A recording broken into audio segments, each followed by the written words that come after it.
Hi hello, പുതിയൊരു വീഡിയോയിലേക്ക് എല്ലാവർക്കും സ്വാഗതം. ഇന്നത്തെ നമ്മളുടെ വീഡിയോ ഇൻവേർട്ടർ ബാറ്ററിയുടെ ബാറ്ററി വാട്ടർ റീഫിൽ ചെയ്യുന്നതാണ്. 2 വർഷമായിട്ട് നമ്മൾ ഉപയോഗിക്കുന്ന ബാറ്ററിയാണ് ഇത്. ഇതിനു മുന്നേ നമ്മൾ ബാറ്ററി വാട്ടർ ലെവൽ നോക്കിയിട്ടില്ല. ഇപ്പോൾ ആദ്യമായിട്ടാണ് നമ്മൾ നോക്കുന്നത്.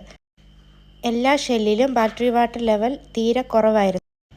ചെക്ക് ബാറ്ററി വാട്ടർ ലെവൽ എന്ന സിമ്പൽ ഇൻവെർട്ടറിൽ കാണിക്കുമ്പോഴാണ് നമ്മളത് ശ്രദ്ധിക്കുന്നത്. ബാറ്ററി വാട്ടർ റീഫിൽ ചെയ്യാൻ ഷെല്ലുകളെല്ലാം നമുക്ക് ഓപ്പൺ ചെയ്യാം. ഇനി നമുക്ക് ആസിഡ് റീഫില്ല് ചെയ്ത് കൊടുക്കാം. ഓരോ ഷെല്ലിലെയും നീഡിൽ റെഡിൽ നിന്ന് ഗ്രീൻ എത്തുന്നത് വരെ ആസിഡ് ഒഴിച്ചു കൊടുക്കുക. ഇതുപോലെ എല്ലാ ഷെല്ലും നിറയ്ക്കുക.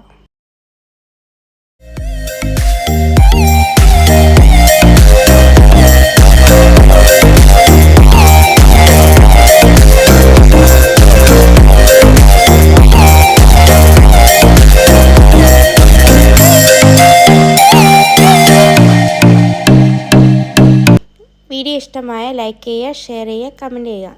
ഇതുപോലെയുള്ള വീഡിയോകൾക്കായി ചാനൽ സബ്സ്ക്രൈബ് ചെയ്യുക. താങ്ക്